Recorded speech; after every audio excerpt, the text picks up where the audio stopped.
우리가 보통 이제 되게 교회 나오고 하는 이런 일들을 신앙생활을 한다라고 그렇게 말을 하죠. 근데 신앙생활을 한다라고 하는 것은 하나님을 알아가는 것을 말하는 것입니다. 우리가 신앙이 성장했다라고 그렇게 말도 하지 않습니까? 이것은 교회 생활이 익숙해졌다, 예배에 대해서 알게 되어졌다라는 그런 의미를 말하는 것이 아니고 하나님에 대해서 알아가기 시작했다라고 하는 것이 신앙이 성장했다, 이렇게 우리가 말하는 것입니다. 구약 이스라엘 백성들의 문제는 하나님을 알아가지 못했기 때문에 발생한 것들입니다. 이사야서 1장 2절 이하를 보면은 하나님께서 이스라엘 백성들을 향한 한탄하는 말씀이 나와요. 하나님께서 당신의 백성 이스라엘들을 향하여 뭐라고 한탄하시는가 한번 들어보십시오. 하늘이여 들으라, 땅이여 귀를 기울이라. 여호와께서 말씀하시기를 내가 장어식을 양육하였거늘 그들이 나를 거역하였도다. 소는 그 임자를 알고 나귀는 그 주인의 구유를 알걸만은 이스라엘은 알지 못하고 나의 백성은 깨닫지 못하는도다 하셨도다. 이것이 이스라엘 백성들을 향한 하나님의 탄식이었습니다. 과연 이것이 이스라엘을 향한 하나님의 탄식만일까요? 오늘 우리를 향한 탄식은 아닐까요? 소는 그 임자를 알고 나귀는 그 주인의 구유를 알건만은 내 백성, 내 자녀, 오늘의 그리스도인들은 나를 깨닫지 못하고 알지 못하는도다 라고 하는 그 하나님의 탄식이 오늘 우리들에게 들려오지는 않은가요? 에베소서 4장 15절을 보면은 오직 사랑 안에서 참된 것을 하여 범사에 그에게 잘할지라 그는 머리니 곧 그리스도라, 그렇게 말씀하고 있는데, 여기에서 잘할지라라고 하는 이 말씀은 하나님을 아는 일에 자라가라라고 하는 그런 뜻을 지니고 있습니다. 사도 바울의 유명한 고백이 있죠. 빌립보서 3장 7절부터 10절에 보면은 우리에게 감동을 주는 위대한 사도 바울의 고백이 있습니다. 그러나 무엇이든지 내게 유익하던 것을 내가 그리스도를 위하여 다 해로 여길 뿐더러 또한 모든 것을 해로 여김은 내 주 그리스도 예수를 아는 지식이 가장 고상하기 때문이니라. 내가 그를 위하여 모든 것을 잃어버리고 배설물로 여김은 그리스도를 얻고 그 안에서 발견되려 함이니 내가 그리스도를 알고자 하여라고 그렇게 말씀합니다. 여기서 보니까 내가 유익하던 모든 것, 세상에서 그렇게도 얻으려고 했고 움켜쥐려고 했던 세상의 그 모든 것들을 다 해로 여겼다. 그리고 그런 것들을 모든 것을 잃어버렸다. 그리고 배설물로 여겼다, 이렇게 말하고 있습니다. 특별히 여기 사도 바울이 말한 이 배설물로 여겼다는 말을 그 영어 성경 킹 제임스 번역에 보면은 뭐라고 번역하고 있냐면 똥이라고 번역을 하고 있습니다. 그러니까 과거에 내가 그렇게 유익하게 여기고 내가 움켜쥐려고 하고 성취하려고 했던 그런 모든 것들이 이제 와서는 내가 예수를 알고부터는 다 배설물로 똥으로 여겼다, 그런 얘기입니다. 하나님을 알아갈수록 세상 것은 점점점 더러워져요. 점점 배설물로 여기게 됩니다. 그리고 하나님을 아는 그 지식, 그것은 깊은 보물로 여기게 되어서 그것을 가까이 하게 된다는 겁니다.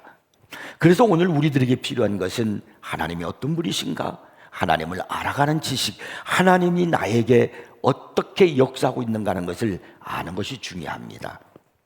본문은 그 유명한 가나 혼인잔치에서 포도주가 떨어져서 허들의 물을 가지고 포도주를 만드신 그 놀라운 사건을 기록하고 있죠. 특별히 마지막 절 11절을 보면 이렇게 말씀합니다. 예수께서 이 첫 표적을 갈릴리 가나에서 행하여 그의 영광을 나타내심에 제자들이 그를 믿으니라. 여기 보니까 포도주를 만든 그 사건을 뭐라고 성경 기록하냐면 표적이라고 그랬어요. 우리는 보통 이적, 기적 그렇게 말을 하는데 요한복음에서는 이걸 표적이다 이렇게 말합니다. 표적이라고 하는 것은 사인이라는 말입니다. 주님께서 물을 가지고 포도주로 만드신 이것은 사인을 나타내기 위해서, 보여주기 위해서, 알게 하기 위한 그런 사인이라는 거예요. 무엇을? 지금 예수 그리스도 그분이 어떤 분이신가, 그것을 알게 하기 위한 사인, 이것이 물을 가지고 포도주로 만든 사건이라는 겁니다. 그분은 우리 인생에서 결핍된 부분을 채우시는 하나님을 알게 해주시긴 사인의 사건이 바로 이 가나 혼인잔치의 사건이었습니다. 어떻게 우리는 인생의 결핍을 변화시킬 수 있을까요? 우리는 살아가면서 항상 풍족하게 사는 건 아닙니다. 때로는 여러 가지 것들이 떨어져서 허덕이고 슬퍼하고 초조하고 그렇게 살아가고 있지 않습니까? 그럴 때 어떻게 하나님의 자녀인 우리들이 이 결핍의 문제를 해결할 수 있을 것인가? 그것을 오늘 성경이 이 본문이 우리에게 가르쳐주고 있단 말입니다. 사인해주고 있단 말입니다. 표시를 해주고 있단 말입니다. 어떻게 해요? 어떻게 우리가 이 문제를 해결할 수 있을까라는 거예요. 첫째가 바로 뭐냐면 결핍이 왔을 때 탓하지 말라는 겁니다. 예수님께서 제자들과 함께 가나 혼인잔치에 청함을 받아서 그곳에 가셨습니다. 그런데 이 잔치에 문제가 생겼습니다.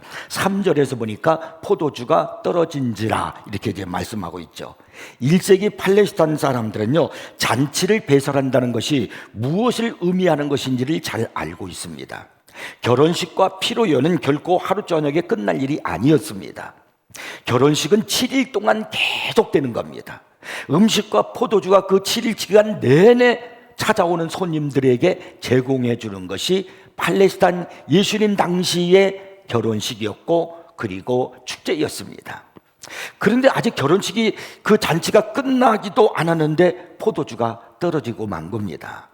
잔치에서 가장 중요하게 여겨지는 음식이 있다면 그건 포도주입니다. 그런데 예수의 어머니 마리아는 종들이 포도주가 떨어져서 포도주 항아리를 그만 바닥을 긁고 있는 것을 보고서 걱정이 된 겁니다. 아, 이거 포도주가 떨어졌구나. 이것을 어떻게 합니까? 이 결혼식을 위해서, 이 예식을 위해서 사전에 준비한 그 계획한 그 사람을 탓하겠습니까? 아니면 이 결혼식에 찾아와서 자기 목 이상의 포도주를 진탕 먹어버린 그 사람들을 향해서 너희들 때문에 포도주가 떨어졌더라고 원망하겠습니까? 아니면 30명 정도의 제자들을 데리고 나타나신 예수님을 탓하겠습니까?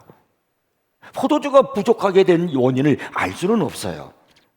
물론 문제를 가지고 탓하고 원망할 수는 있을지 모르지만 그런다고 해서 이 문제가 해결되는 것은 아닙니다.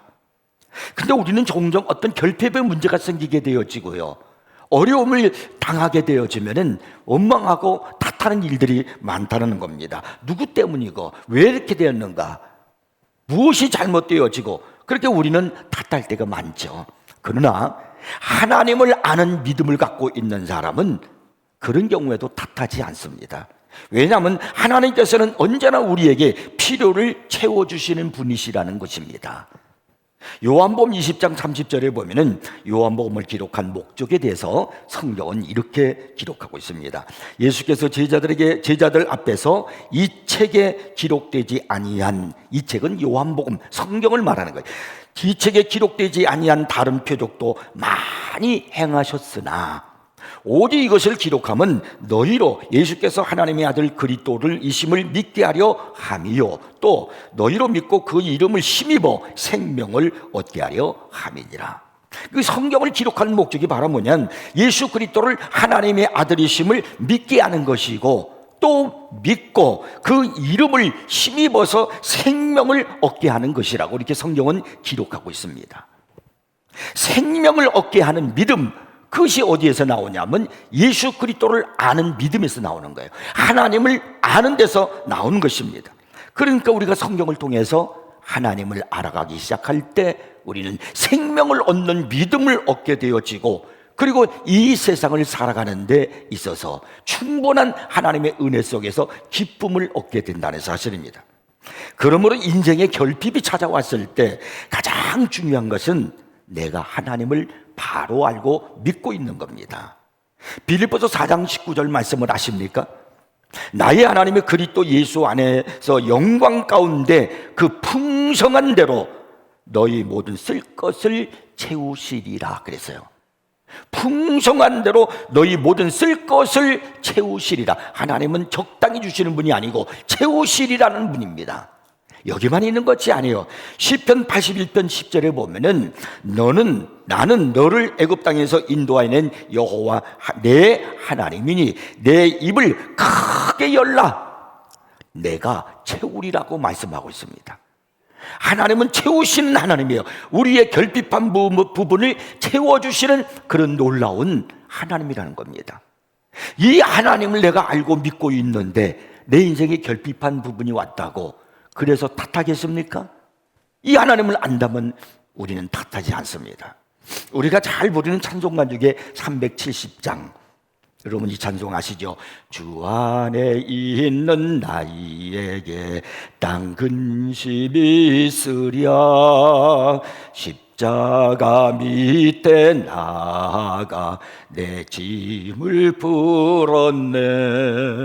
주님을 찬송하면서 할렐루야 할렐루야 내 앞길 멀고 매도 나 주님만 따라가리. 여러분의 인생에 결핍이 찾아왔을 때, 이 포도주가 떨어진 것 같은 그런 삶이 찾아왔을 때 이 찬송을 기억하시고 그리고 이제 3절을 기억하시면서 불러보세요. 내 주는 자비하셔서 늘 함께 계시고 내 궁핍함을 아시고 늘 채워주시네. 주님을 찬송하면서 할렐루야 할렐루야 내 앞길 멀고 매도 나 주님만 따라가리. 주님은 자비하셔서요 늘 나와 함께 하시고 내 궁핍함을 아시고 채워주시는 분이시라는 거예요. 우리가 이 하나님을 알고 믿는데 왜 두려워하겠습니까?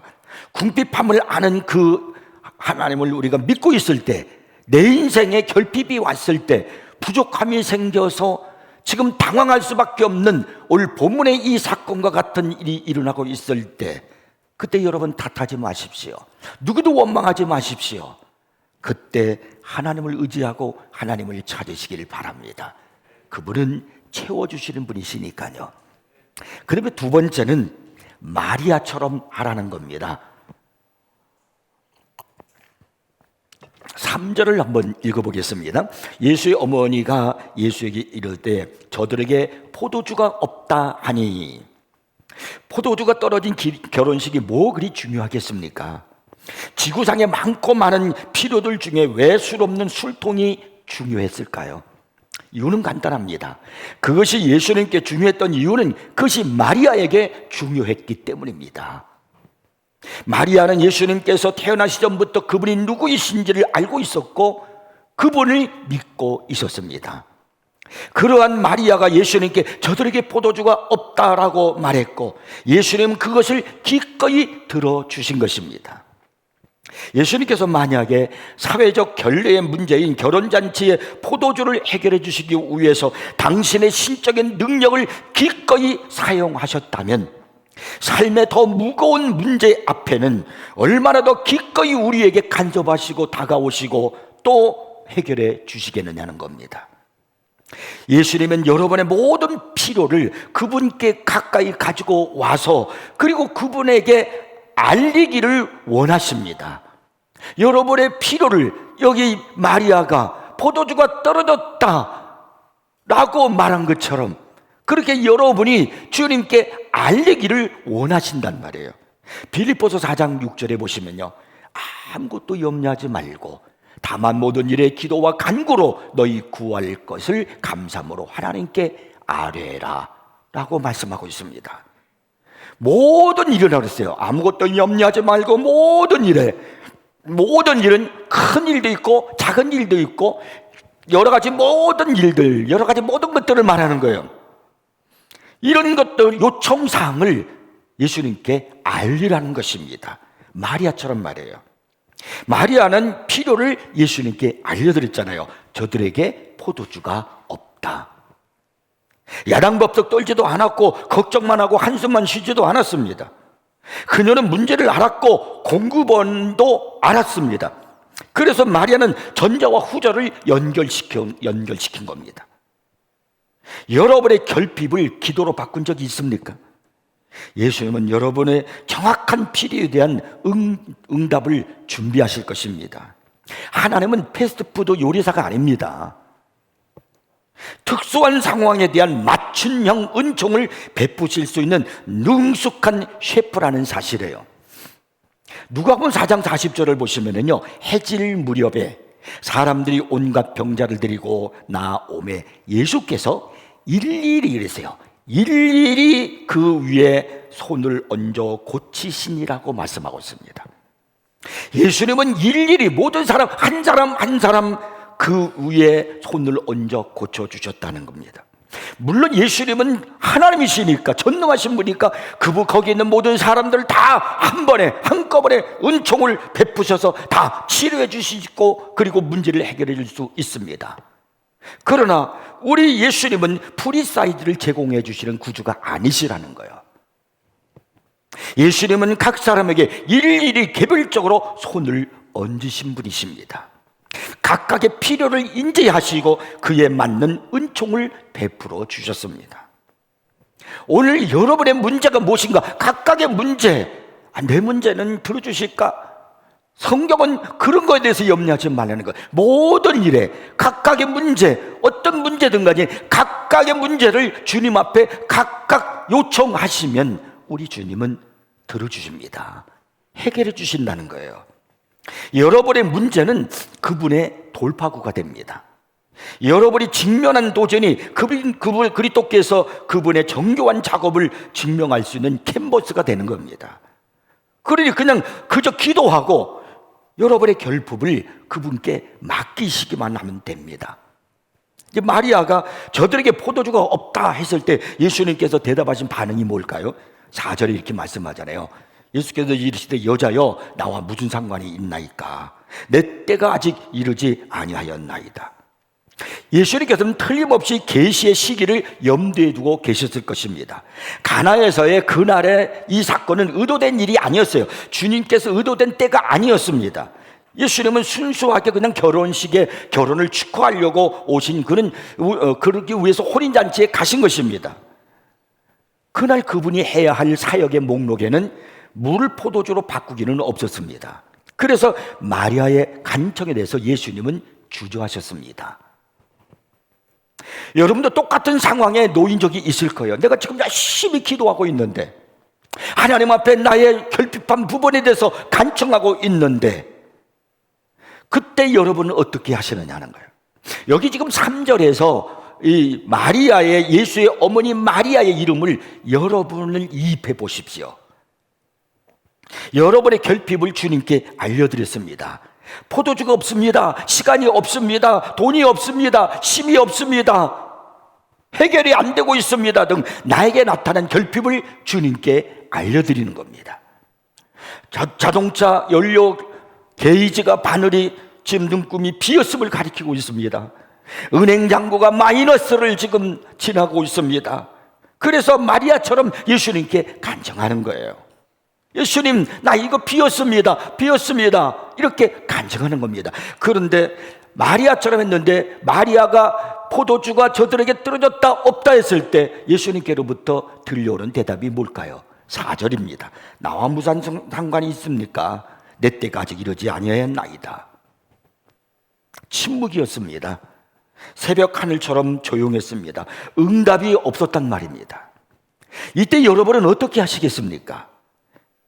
여러분의 기도에 대하여 예수님께서 주저하고 계시는 것 같을 때 여러분은 어떻게 그 태도를 취하겠냐는 거예요.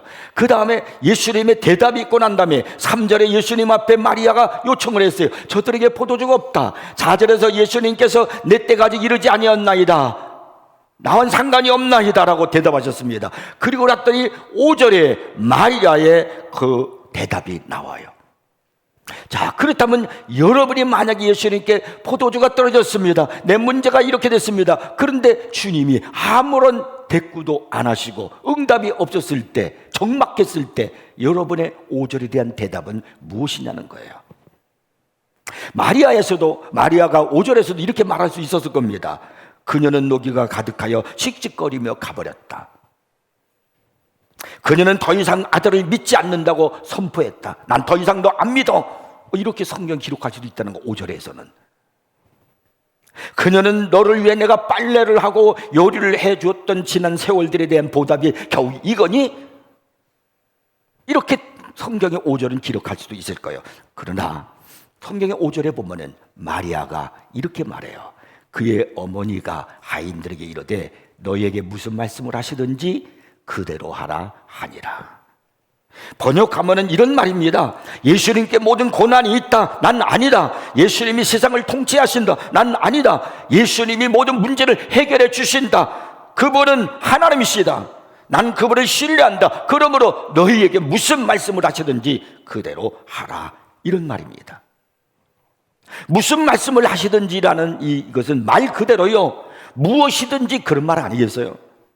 그분이 무엇을 말씀하시든지, 그분이 무엇을 명령하시든지 그런 말이에요. 설령 그분의 무엇이든지가 아무것도 하지 않음일지라도 그대로 하라. 그냥 그대로 하라는 거예요. 아무것도 하지 않아도 그냥 그대로 하라는 겁니다. 마리아는 예수님이 하나님이심을 알고 있었기 때문입니다. 그분이 무엇이든지 다 하실 수 있는 전능자고 그리고 창조주이심을 마리아는 알았던 겁니다. 그래서 무슨 말씀을 하시든지 그대로 하라고 그렇게 얘기했던 겁니다. 마리아의 지금 이 말은 그리스도께서 이 결혼식의 왕이심을 분명히 나타나는 행동이었습니다.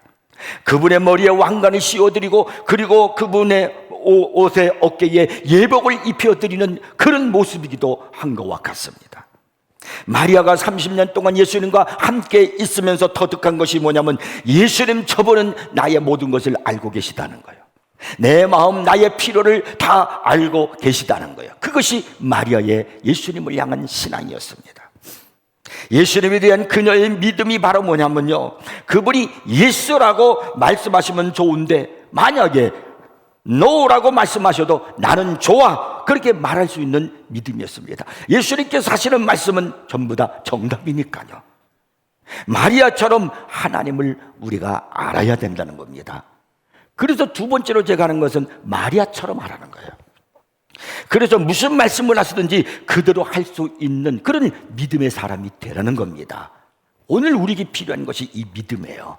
왜? 그분은 선하시고 좋은 분이시고 언제나 우리에게 좋은 것을 주신 나의 아버지시기 때문입니다. 그 다음에 세 번째는요, 결국은 순종입니다. 마리아의 요청을 들은 예수님께서 하인들에게 이렇게 말합니다. 7절 8절을 읽어보겠습니다.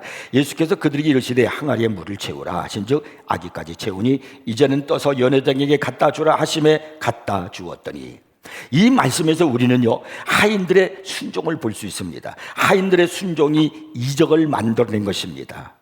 물로 포도주를 만드는 기적은 분명히 예수님이 일으키신 겁니다. 그런데 겉으로 볼 때는 하인들이 한 것처럼 보입니다. 누가 돌 항아리에 물을 채웠습니까? 하인들입니다. 누가 연회장에게 갖다 주었습니까? 하인들입니다. 예수님이 한 것이 무엇이 있습니까? 아무것도 없습니다. 한 것이 없습니다.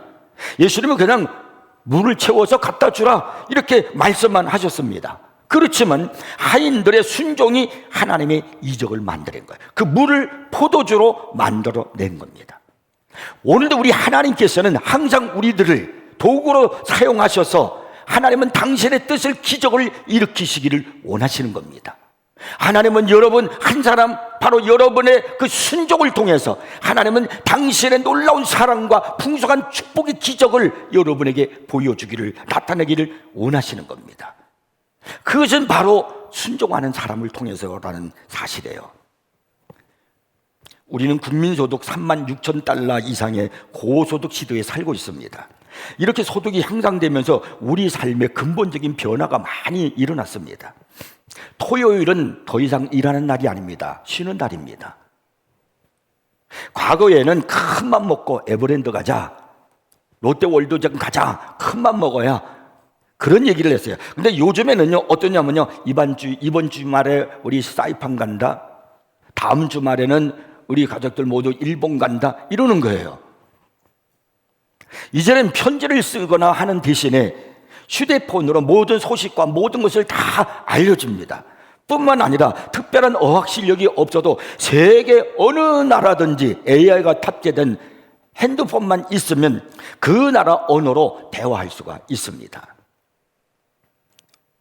실제적으로 베트남에서 베트남어를 모르니까 한 여행가가 가서 베트남어로, 한국말로 베트남어를 번역기를 해놓고 한국말로 하는 거예요. 그리고 보여줘요. 그건 베트남어로 언어로 번역이 돼 있어요. 저쪽에서 베트남 언어를 해요. 그러면 이 말로 한국말로 번역이 와요. 뭐 더 이상 무엇이 필요하겠습니까? 이런 시대에 우리가 살게 되었어요. 이런 시대에 살면서 나타나는 현상이 뭐냐면 하나님의 말씀에 대한 순종, 이 순수함을 잃어가고 있다는 겁니다. 이성이 먼저고 지식이 먼저고 경험이 먼저예요. 그래서 순종하는 것은 어리석은 사람처럼 보입니다. 그러나 성경에서 끊임없이 말씀하고 있는 것이 뭐냐면 순종이라는 겁니다. 결국은 순종이에요. 마리아의 요청이 있었고 예수님의 말씀이 있었지만은 하인들이 순종하지 않았다면 물이 포도주로 변하는 일은 일어나지 않았을 거예요. 결국은 순종이란 말입니다. 저는 본문에 나타난 하인들이 대단하다고 생각합니다. 어떻게 물을 떠내서 연회장에 갖다 주라고 그랬는데 지금 포도주가 모자라는데 물을 떠서, 근데 그 물을 떠서 항아리에 있는 물을 떠서 갖다 줍니까? 포도주를 갖다 준 게 아니에요. 물을 떠서 갖다 줘도 돼요. 근데 가서 보니까 포도주로 변해 있는 거예요. 이거 대단한 거 아닙니까? 이 하인들의 믿음이 대단한 거예요. 사무엘상 15장 22절에서 순종이 제사보다 낫고 듣는 것이 순양의 기름보다 낫다라고 이렇게 말씀합니다. 결국은 순종이라는 얘기 아니겠습니까? 성경을 보면은 많은 순종의 사람들이 나오지만은 저는 특별히 아람 나라의 나만 장군의 순종이 참 위대하다라고 생각합니다. 여러분이 잘 아시는 대로 아람 나라의 군대 장관 바로 이 나만은 나병에 걸린 사람이었습니다. 그 사람은 왕 다음 가는 제2인자의 권세를 가진 사람이었습니다. 그런 사람이 자기 몸에 나병이 걸렸을 때 그 치료를 받기 위해서 최고의 의용과 최고의 약을 쓰지 않았겠습니까? 그러나 아무런 별다른 효용이 없었을 때에, 그래서 절망 가운데 있었을 때에 자기 집에 있는 하녀 하나가 우리나라에 가면은 사마리아 가면 선지자가 계신데 그분에게 가면 우리 주인의 병이 나음을 받을 수 있습니다 라고 말을 했습니다. 죽어가는 사람은 살기 위해서라면 지푸라기라도 잡기 마련입니다. 나아만은 이 소식을 듣고 엘리사 선자가 있는 사마리아로 가지 않습니까? 그런데 엘리사는 나아보지도 않고 사람을 보내서 요단강에 가서 몸을 7번 씻으라는 얘기만 전달을 합니다. 이 말을 들은 나아만은 기분이 나빴어요. 그래서 그가 이렇게 말합니다. 그가 내게로 와 서서 그의 하나님의 이름을 부르고 그의 손을 내 부위에 흔들어 나병을 고칠까 하였도다. 다메섹강 아바나와 바르발은 이스라엘 강물보다 낫지 아니하냐? 내가 거기서 몸을 씻는 것이 낫겠도다. 그러면서 그가 집으로 돌아가려고 하는 겁니다. 근데 그 하인들이 만류하죠. 장모님, 지금 병을 고치러 왔는데 그까짓 그 따질 이유가 뭐 있습니까? 경험을 왜 따집니까? 왜 지식을 따집니까? 그냥 한번 해보세요. 이 말에 나아만 장군이 그가 순종하기 시작하잖아요. 이 나아만은 사실 최고의 지성의 사람입니다. 온갖 전투 경험을 한 최고의 장군입니다. 왕의 총애를 받기까지 수많은 신하들이 있었지만 그들을 다 제치고 제2인자가 되기까지 얼마나 많은 노력이 있었겠습니까? 얼마나 뛰어난 사람이겠습니까? 그러므로 그가 한 말은 타당한 말이에요. 그가 한 말은 당연한 말입니다. 그러나 이 나아만은 모든 권력과 지식과 재력, 경험을 다 내려놓고 요단강에 7번 몸을 잠그고 순종했습니다. 그랬더니 성경이 뭐냐면 그의 살이 어린 나이에 살까지 회복되어 깨끗함을 얻는 축복을 받았다라고 말씀합니다. 나하만이 깨끗하게, 나병이 깨끗하게 치료받은 것은 그의 경험이 아니에요. 그가 아람 나라의 제2인자였기 때문에 그 권력이 아닙니다. 명예도 아니었습니다. 순종이었단 말입니다. 결국은 순종이었어요. 오늘 우리들에게 필요한 건 바로 이 순종입니다. 저는 한나의 기도를 참 좋아합니다. 한나는 사무엘을 낳고 이런 기도를 했어요. 사무엘상 2장 6절부터 8절에 보니까 한나가 기도하는 내용이 나와요. 여호와는 주기도 하시고 살리기도 하시며 스올에 내리기도 하시고 거기에서 올리기도 하시는도다. 여호와는 가난하게도 하시고 부하게도 하시며 낮추기도 하시고 높이기도 하시는도다.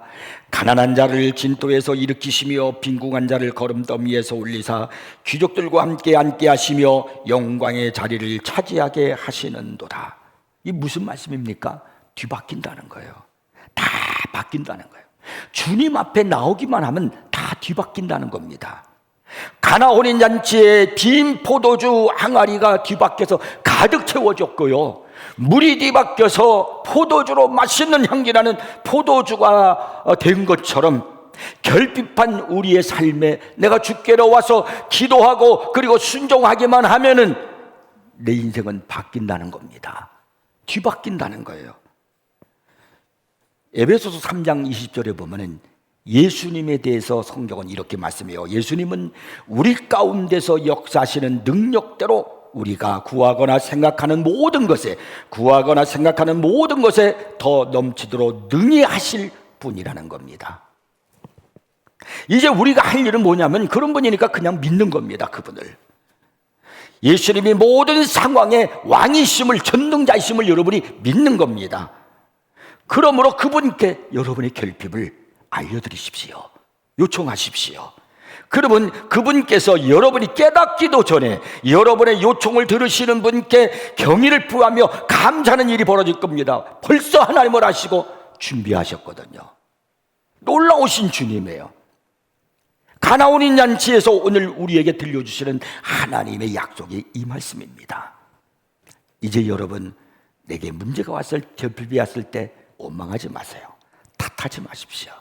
하나님을 아시잖아요. 나의 결핍을 채워주시는 우리 하나님을 알고 믿고 계시지 않습니까? 이 중요한 것은 마리아처럼 하는 겁니다. 그분께 기도하고요, 혹시 더디다 할지라도 기다리십시오. 주께서 역사할 겁니다.